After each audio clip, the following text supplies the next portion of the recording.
J'ai une question pour vous deux. Benoît Dutrisac. Je suis là pour aider. Qu'est-ce qu'ils veulent, Mario? Mario Dumont. Une réduction de la tâche puis une augmentation de salaire.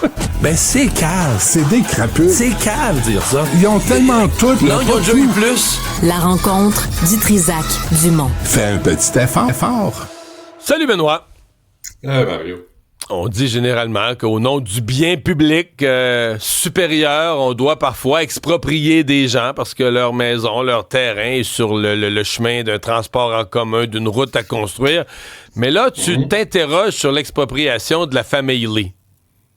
Ben, j'ai reçu Trivilly hier. C'est le fils d'un couple de 72 et 73 ans et ils vivent à 4 avec sa sœur aînée. M. Lee a 48 ans, il travaille au casino et il a reçu, puis c'est dans la façon de faire, Mario. Et hier, là, on attend un retour d'appel d'Éric Caldwell. Là, je veux lui parler aujourd'hui parce que c'est pas vrai qu'on va laisser faire ça. Ça n'a aucun sens. Aujourd'hui, la presse s'en mêle aussi, puis tant mieux que tous les médias se mêlent de cette histoire-là parce que c'est un cas de bullying, mais inacceptable. La famille Lee reçoit dans sa boîte aux lettres une enveloppe dans laquelle on leur dit bye-bye, on prend votre maison. On vous Qui est dans quel quartier, dans quel secteur, Benoît? Dans le coin de Villeray, Rosemont, là, c'est sur Bellechasse. OK. Et là, on veut construire, on veut faire un poste mécanique pour le transport là, à la place du duplex. Et d'abord, on les rencontre pas. On n'a pas la décence de les rencontrer pour leur dire, on va saccager votre vie, là, chère famille.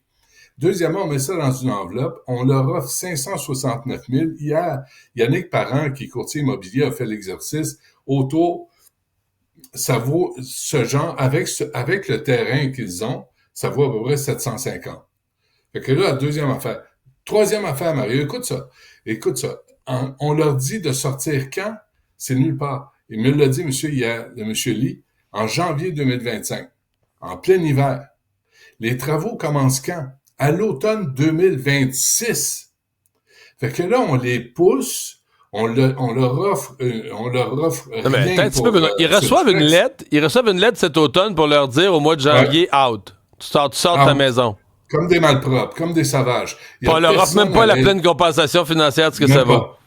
Même pas, puis on leur donne même pas le temps de se trouver un endroit pour habiter. Monsieur Lee dit, moi, là, je vais me trouver un appartement, ma sœur va se trouver un appartement, puis mes parents vont aller à RPA, 569 000. Tu sais, ça fait plus de 40 ans qu'ils ont ce duplex-là. Mario, c'est aussi dans la façon de faire, de même pas les rencontrer, de même pas les appeler. Et là, on a appelé à la STM hier, Cybelle Olivier a appelé, puis il dit, il y a un processus de consultation. Foutaise. Bullshit. S'il n'y en a pas de processus de consultation, il n'y en a pas eu de consultation. C'est ça, c'est dehors, c'est en janvier 2025, en plein hiver. Moi, je trouve ça aberrant de travailler comme ça, traiter les gens comme ça. On pourrait pas leur donner au moins jusqu'au 1er juillet. Si c'est pour l'automne 2026, on pourrait pas leur donner au moins jusqu'au 1er juillet 2025, où il y a beaucoup de déménagements, de roulements d'appartements, de logements. Première affaire, pas en janvier 2025, c'est inacceptable. Juillet 2025, peut-être. Moins mais pire. Deuxièmement, moins pire, exactement. Deuxièmement, pas 569 000. Parce que ça, c'est la valeur foncière. Mais c'est pas négocié, ça. Il n'y a pas de négociation. Tu reçois une lettre. Il n'y a pas de négociation. Tu reçois une lettre. Écoute, tu me fais quasiment peur. Tu reçois une lettre, puis ça te dit, là, toi, tu vis là, t'es bien tranquille, c'est ta maison depuis 40 ans. Ouais. Tu reçois une lettre, puis on te dit ta maison, tu sors de là, et puis à toi, voici ce qu'on te donne. De rien. C'est pour ça que je voulais revenir là-dessus, Mario, parce que c'est inacceptable dans une société civilisée. Mais de toute évidence, la STM n'est pas civilisée. Et là, ils se cachent, là. Tu devrais voir ça, à quel point ils se cachent. Là, on appelle, on dit, là, vous venez en entrevue, vous allez venir nous expliquer, parce que c'est inacceptable. On peut pas traiter une famille comme ça à Montréal, parce que là, vous planifiez mal vos affaires, puis là, on leur donne comme 40 000 de plus que la valeur foncière. Valeur foncière, pas la valeur marchande. La valeur marchande, c'est 750. Moi, je trouve, c'est une famille qui est là, puis il dit, on s'est pris un avocat. On n'a pas les moyens de se prendre un avocat. On a pris un pareil parce qu'on nous a conseillé de le faire. Fait que là, la STM impose des frais additionnels à cette famille-là qui a rien demandé, qui est juste, dont le duplex est juste placé à un endroit où la STM s'est dit, hey, On va faire sauter cette place-là, puis on va s'installer. Je pense qu'il y a un exercice à faire, peut-être trouver un endroit, tu sais, des terrains où on ne sait pas trop ce qui se passe, là, des terrains où il y a bien des vidanges, des terrains avec lesquels on ne sait pas quoi faire, là, à Montréal. Il y en a quelques-uns. Puis là, c'est le long ça c'est rien, c'est le long d'une ruelle. Les voisins disent, hey, ça va être l'enfer, les travaux, les camions, c'est un quartier résidentiel, comment on va s'y prendre? C'est pas vrai on va laisser faire ça. C'est pas vrai. Fait que là, on attend Éric Caldwell entre 11h et 2h après-midi à Cube. Parce que là, il faut que quelqu'un prenne la parole pour cette famille-là. Et on va essayer de le faire. Bon dossier. Campement Notre-Dame, finalement, il y a un avocat qui a réussi à obtenir un sursis là, pour ses, je sais pas si on doit les appeler, ses résidents, là, ces campeurs installés, ces sans-abri, sans domicile fixe, installés dans des tentes plus ou moins permanentes. On devait démanteler tout ça jeudi. C'est le ministère des Transports qui est propriétaire du terrain qui devait procéder. En même temps, il y a une absurdité dans le sens que t'envoies ces gens où, là? Tu démantèles, mais ils vont replanter leur tente ailleurs, dans un autre terrain de la ville. Qu'est-ce qu'on fait avec ça? Là, c'est reporté au 1er décembre.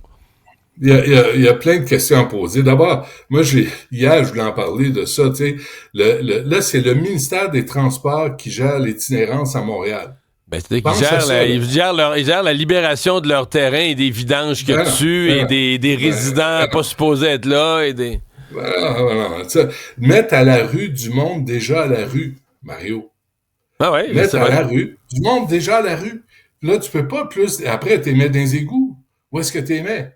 C'est là, puis on a appelé encore une fois hier. Mais peuvent-tu passer l'hiver-là, Benoît? Les dangers d'incendie, les systèmes de chauffage d'appoint qui vont se mettre, c'est hyper dangereux, là. Non, tout à fait. Mais Mario, hier, on a appelé Robert Baudry, qui est en charge du dossier d'itinérance à Montréal. Ah non, il est pas disponible, il se fait faire des mèches aujourd'hui, là, il est bien occupé. Excuse-moi, là, ils sont là depuis combien de temps, ces gens-là? Je veux aller à la maison, je veux prendre un bain chaud, cuisiner un repas, barrer ma porte quand je vais me coucher le soir. C'est une femme dans la quarantaine qui dit ça, puis elle est dans la rue depuis que son conjoint est décédé.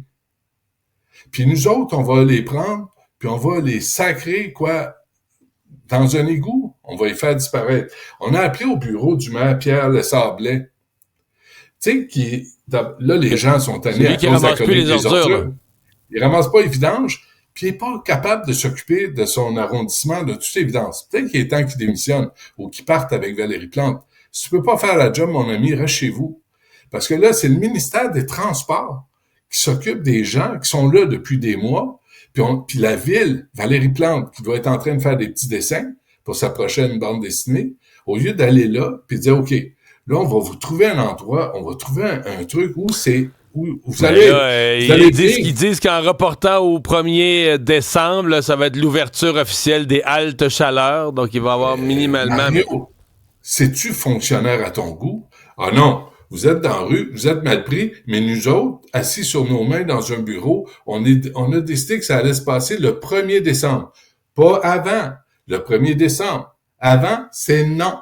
Tu connais la mairesse Plante? C'est donc bien l'administration incompétente. C'est non. Merci. OK, fâchez-vous pas. Mais c'est bien incompétent comme administration. Ils savent que ces gens-là sont là. Mais à leur défense, Benoît, qu'est-ce que tu veux faire? Qu'est-ce que tu veux faire avec... Tu le prépares.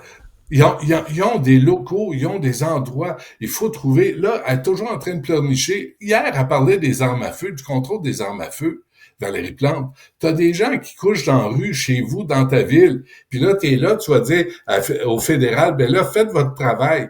On l'a déjà dit, il fera pas son travail, c'est Justin Trudeau. Puis d'ailleurs, c'est pas les armes à feu qu'il faut gérer, c'est les armes de poing. C'est ça que les gangs de rue utilisent. C'est pas les armes de chasse. Fait qu'elle est là, puis elle s'occupe d'un paquet d'affaires. Elle veut aller à l'ONU, puis sauver la planète. Puis elle a de la misère à voir que dans un arrondissement à côté du sien, il y a des gens qui couchent là, qui sont démunis, qui sont perdus, puis on trouve pas de solution. Hey, on trouve pas de solution, Mario. Faut-tu être cabochon, quelque chose de rare? Robert Baudry, il trouve pas de solution. Il a tellement des bonnes intentions. C'est tellement un bon monsieur. C'est parce qu'à la base, Benoît, ce qu'il faut retenir, c'est que leur politique de logement a tué la construction de logements, créant une pénurie de logements, finissant par envoyer des gens à la rue. Je comprends bien qu'aujourd'hui... La bureaucratie a tué tous les projets immobiliers.